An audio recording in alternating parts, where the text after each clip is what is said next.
All right, and we're back. This is Tim Blankenship with Divorce 661's Daily Perspective, Episode 4, a daily broadcast where we're talking about what happened today, cases that I worked on, client issues, people trying to do their own divorce, issues they're having, judgment rejections, everything to do with California divorce. Specifically today, we're going to talk about and address the following: how to file for divorce in California, specifically when both parties agree, true default cases, and trying to terminate spouse support on long term marriages and the issues that come across with that, downside to summary dissolutions, how to go from a legal separation case to a divorce case and vice versa. There's some tricks in there that will help you work with. Um, when the petition response is filed but no movement on your case, how to move your case forward. San Bernardino has finally added e-filing, but only for civil. That was just a brief update. Hopefully, family law will be coming soon. We're going to talk about the grounds for divorce in California, and we're also going to do some training at the end on how to serve your divorce papers by publication in California. So let's get right into it with today's daily perspective. How to file for divorce in California when both parties agree. Why do I set that question up that way? If you are in agreement and you are amicable, a couple things I want to touch on. Number one, tell your spouse in advance that you're going to file for divorce. Don't make it a surprise. Don't um, get them served in person. Don't let that happen. There's a lot of things that you can do to keep it amicable if it's starting out amicable. File your divorce case. Let them know in advance. Get your petition filed. You do not need to have them served. If you're using my service, we do service by notice and acknowledgement via email through a portal that I use where it's just a person. I'm sorry, there's just a document that the respondent will sign. That's it. It doesn't have to be all exciting and get served and hire a process server or call the sheriff. We see people who don't start with us, do their own divorce, initiated at least. They go through the court's channels, they file their case, and it says, oh, hiring the sheriff is an option for getting them served. And they'll literally have their spouse served by the sheriff's department by a deputy. Totally unnecessary. Use notice of acknowledgement. Lots of things you can do to keep your case being amicable. And then you can also avoid having a response being filed. That's another big thing I wanted to bring up when you guys agree. Response is not required. It's just going to save you or just going to cost you another $435 in court fees. I think a lot of people are unaware of that, even though I talk about that so often. So don't file a response. Don't serve your spouse. Come to an agreement, file your petition, and then go right to the settlement agreement. Just start drafting up your settlement agreement. That's how I do it for my clients. And that's the best way to do it when you are both agree to the terms and you have an amicable divorce. Okay, number two, true default issues, trying to terminate spouse support on long term marriages. So let me define what a true default is. A true default is also known as a default without an agreement. If the other party is not going to participate, cooperate, and first I'll tell you, do everything in your power to get them to participate. I know you may think, hey, and this is just what clients tell me, I did not involve my spouse because I thought it'd just be easier to do a default judgment and not involve them. Trust me, it's the most difficult process to get through the court. It's very unlikely you will get them. I do not like doing true default cases because they're highly technical. Usually, well, I should start by saying the petition has to be filed a certain way. That's when you do have to attach property declarations. You do have to divide your property 50-50. You have no leeway on what you do. Always involve your spouse. It's always the easiest way if you're amicable in that way. What I want to talk about specifically on terminating spouse support on long term marriages, you can only do that by agreement. California law states if you and your spouse have been married longer than 10 years, that the court's jurisdiction, their ability to order spouse support to either party, is reserved for future determination. Most of our clients who have long term marriages doing this amicably want to terminate that. Maybe they're both working, they're both self supporting, or what have you. And we will do a waiver that they will initial and sign off on saying that they both are terminating the court's jurisdiction, despite the fact that it would normally be reserved. You cannot do that in a default without an agreement type case. You would have to reserve jurisdiction, and that is your only option. If you have a petition that you filed and you either didn't mark anything for spousal or you marked terminate the court's jurisdiction, serve that, and then your spouse is not going to participate. If you try and turn in a judgment, a default judgment saying terminate spousal, the court will reject your judgment saying you can't do that. It's a long-term marriage. So if you go then to say, well, let me make this correction to my judgment and change it to reserved, the court will reject your judgment again, saying you can't make any requests in your judgment that you didn't make in your petition. So even though they're telling you, hey, you can't mark the box to terminate, they're telling you to mark the box to reserve. When you go to turn that back in, they're going to say it doesn't match the petition. And that's the trickiest part about default without agreement type cases. So what you'd have to do in this particular case is you'd have to amend your summons and petition to and check the reserve box, refile, reserve. It doesn't restart the clock on the 6 months, but you do have to wait another 30 days because if you did file the request under default, it will set that aside automatically by the filing of amended petition. We just had a client who did a consultation with us last week where that was the information I had to tell him. He thought he was so far along in the process only to learn that because of the mistakes he made on the petition, we had to start over. Number 3, downside to summary dissolutions. First of all, let me tell you, I love summary dissolutions where you qualify less than $43,000 and some change in combined assets and debts. You can't have a family home. You have to be married less than 5 years, no children. They're very straightforward cases. The downside, and I did this as a short video on YouTube last week, and it gained a lot of traction and I'll give you the contrast to the regular process. We get people in various stages of being amicable.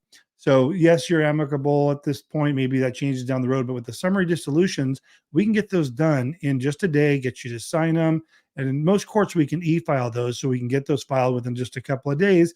Then you just wait the 6 months and they mail out the divorce decree. Super simple. We do a ton of them every month. The one downside is that either party at any time without warning or notice can file a document called revocation of the joint petition just to revoke the petition. I guess it could also be looked at as an advantage as well because either party could dismiss it. So if you did file for divorce using the summary dissolution and you're within that 6-month window, all it takes is signing a revocation of the petition and the whole case gets dismissed entirely. So that could be a positive if you guys did want to easily and quickly terminate the divorce proceedings. However, let's say that you guys this is the downside portion of it. Let's say you guys were in agreement, but your spouse just wanted to be a little bit of a nuisance and maybe a week before the divorce is to be finalized, one spouse wants to stop it, but the other one doesn't. You do not have to get the other spouse's permission. This revocation form does not require both signatures. It only requires signature of one party. So that's why I say there is a downside to summary dissolutions. If you're concerned that that might happen and one party may revoke it when you don't want to, just use the regular divorce process. It's a little bit more paperwork, but that cannot be revoked except by the petitioner who can have asked that the case be dismissed entirely. Okay, I had a question. So number 4, how to go from legal separation to divorce. How to go from legal separation to divorce, and then again, divorce to legal separation. So I had a question on YouTube. They asked, how can you go from legal separation to divorce? So we're going to talk about if you haven't finalized your legal separation divorce case. So if you filed for a petition for legal separation, and then maybe it's gone through a couple months, you guys haven't made any progress, but ultimately you decide, you know what, we don't want to do the legal separation. We want to do the divorce. By agreement, you generally do not have to amend your petition to change your request to divorce. You can simply turn in a judgment package for divorce versus legal separation because divorce will trump legal separation.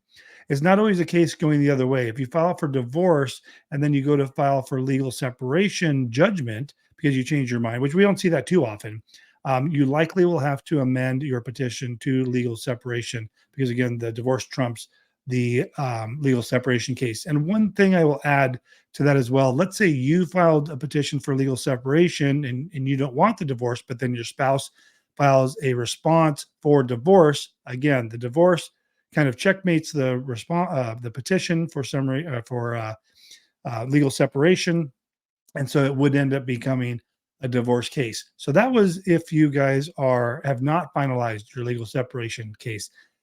If you completed a legal separation case completely, you got the judge to sign off on a legal separation case, you cannot just then convert that to a divorce down the road. You have to file a brand new case for divorce, refile, reserve, new judgment package, new case number, new court fees, new everything.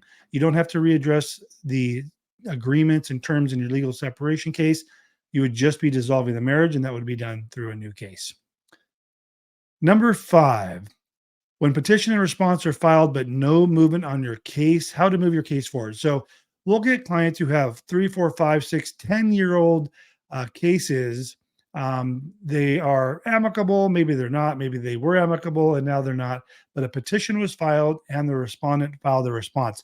In LA County, they have basically what I'm suggesting you do is get the court involved at this point instead of just leaving it up to the two of you to say, hey, we're not making progress. The court's not going to get involved unless you ask them to in most cases. So there's a document you can file called request for trial setting. Doesn't mean you're going to go right to trial. So I don't want you to feel like you're requesting a trial. It could ultimately end in trial, but not in the very near term. It's basically a trial setting. The setting means there will be a court date established, usually in 30 to 60 days from when you file it, maybe longer depending on your court. But it's going to allow you to say, we're going through divorce and here's the issues we're having. Maybe you guys don't agree on child custody or child support or spouse support or property division. You would just mark those boxes on the trial setting request, file it. You'll get a court date. You guys will go, you'll get a notice to appear. You'll show up and you can say, look, we filed, you responded. We don't agree on X, Y, and Z. And the court will now be involved in pushing you guys through the process. The judge, after here's what you guys have to say, will make some decisions. Do I send you to mediation? Do I say take these following actions? Maybe you haven't done your disclosures yet. They will then set a path to completion for you and move you guys forward depending on your circumstances and how far apart you are in your agreements, and whether they think that might be trial, mediation, or some other source of court assistance. And the reason I recommend you do that is if you don't, you're just going to sit in the stalemate of no progress. This way, the court's now saying, on this date, come back to court, and by this date, have X, Y, and Z done, and then we'll reassess your case and see what to do moving forward. Number 7, grounds for divorce in California. I did a video on this earlier, last week rather, and got a lot of views. I think people were thinking that there is grounds for divorce in California. There is not. Irreconcilable differences is the only thing you can check. It's the only option. Basically means it just didn't work out. The court doesn't inquire any about any rationale, reason. They don't care whose fault it is. In fact, it doesn't matter if there is a fault. In fact, it may just be that it is irreconcilable differences, but regardless of what really happened, irreconcilable difference is the only thing the court cares about. It would never come up even in trial. They could care less what the rationale is for the divorce. It doesn't give you an advantage one way or the other at trial to try and get more assets or debts or alimony or anything like that. The cause for the divorce is irrelevant entirely. Okay, now we're going to do some training. We had a request of people wanting me to do a video on how to do service by publication. What that means is if you cannot locate your spouse, the court does have an option of serving, quote unquote, your spouse by essentially putting an ad in a newspaper saying a petition was filed on this date. And there's rules that we'll go over.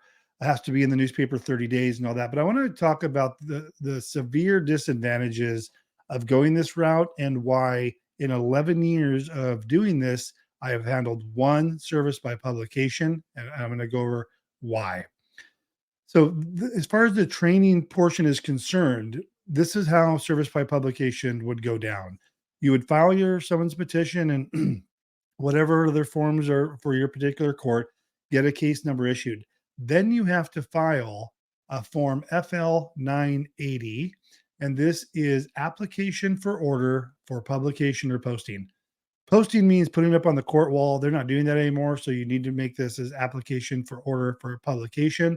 And then it's pretty much a straightforward form, just a 2-page form. You put the, box number 1, publication request.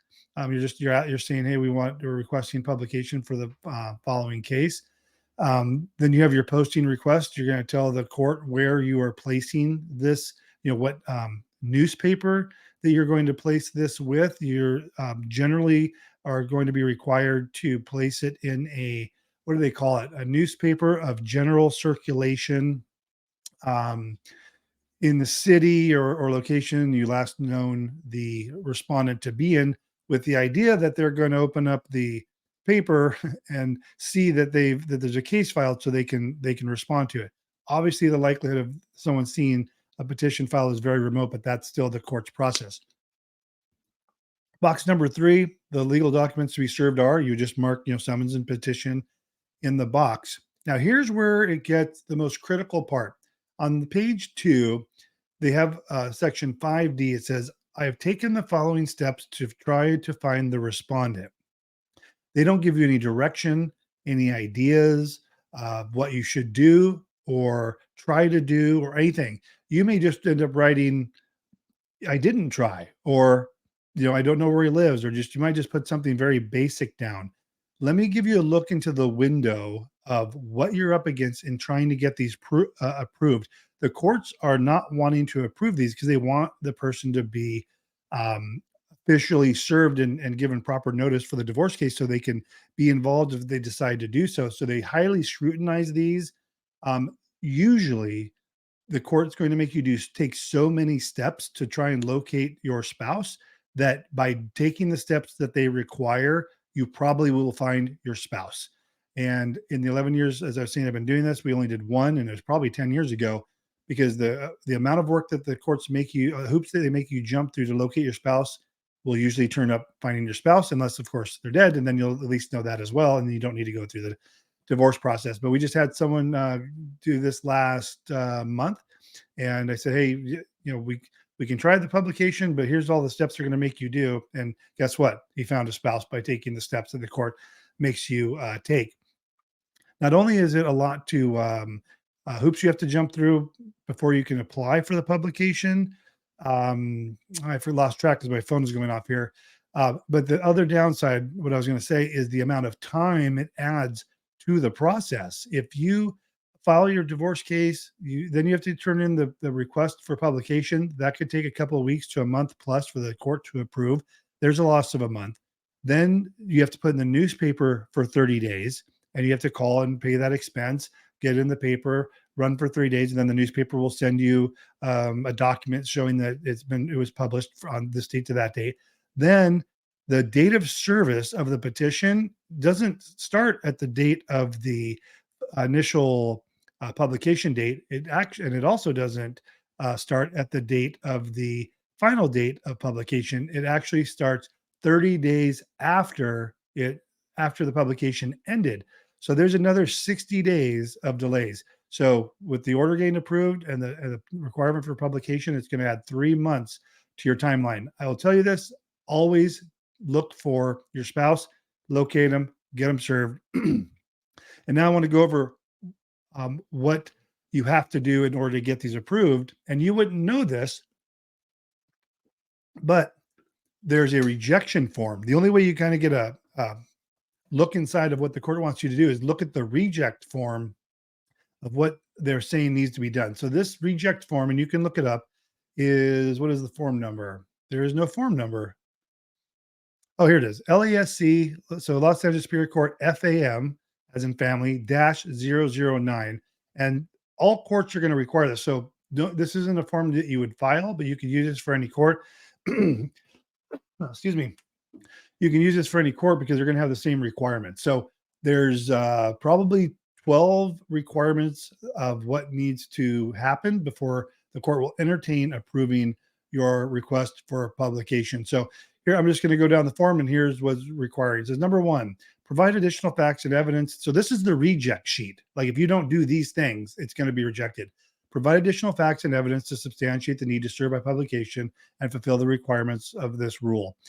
Number A, it appears that you may have obtained a valid address. More inquiry on the address in question is required. That's number one. That's just a reject item. B, attempt personal service and provide process service declaration signed under penalty of perjury, including dates and times of attempts of service. So if you say that there's an address for the respondent when you file your paperwork, they're going to want attempts. They're going to want you to hire a process server, and they're going to have to make 3, 4, maybe 5 attempts at different times of the day, different days, and they're going to have to document that and then provide you a proof of service saying that the following actions were taken to attempt to serve your spouse. That's just one issue that's going to be required. C, check all Southern California telephone listings. Okay, so when was this form updated? 2018. So I don't think there's been the yellow pages then, but they're talking about searching online at this point, looking for phone numbers, doing background checks, doing Google searches, doing these lookup. There's some services where you can do some lookups. D, check real property ownership records for all of California. So they want you to run a property records search to show, and then you got to print out showing there is no listing for them. E, check the local post office for change of address information. Submit the attached form to the post office and return the stamped form to the court. So, I mean, you can see how big of a pain in the butt doing all these things would be than just actually finding them. And the reason I bring this up is I think most people who call me and say, I want to do a publication, I think they just don't want to involve the other party. They're thinking this is a fast and easy approach to skip out on having to serve, and it's not. Letter F, attempt to contact respondents, family, and friends, explain search. Past friends, families, neighbors, they're going to want you to document all of this. We're talking like 2 or 3 pages of declaration you're going to have to draft saying and showing all these things you've done. Then they want to know, what is respondent's last known home address? Describe your investigation into that address. Going there, knocking on the door, knocking on neighbors' doors, trying to track them down. Letter I, what is respondent's last known work address? Describe your investigation, into that address. Going to the employer, contacting the employer, writing them a letter, certified mail saying, is this person working? Because you can serve them at work. You're gonna have to document that. Are they there? Are they not there? What's going on? Maybe a letter back from the employer saying they no longer work here and they don't know where they live. Letter J, have respondent and petitioner ever lived in the United States? If so, California, Los Angeles County. Number 2, use the pre-printed Los Angeles Superior Court forms for the application and order if they're available on the website. Okay, all of that needs to happen and then that's just to do all those things just to submit to the court so they can entertain the idea of approving. They could also just say, you know what, I think you can find them and you're being lazy. Courts have a lot of wiggle room on what they can do. So that's what you're up against when it comes to the service notice of publication for purposes of serving your summons and petition in California. Again, as I said earlier, adds 3 months of time, and you have to jump through some serious hoops to get those approved. Hope you enjoyed today's episode 4 of the Divorce 661 Daily Perspective. We'll talk to you tomorrow.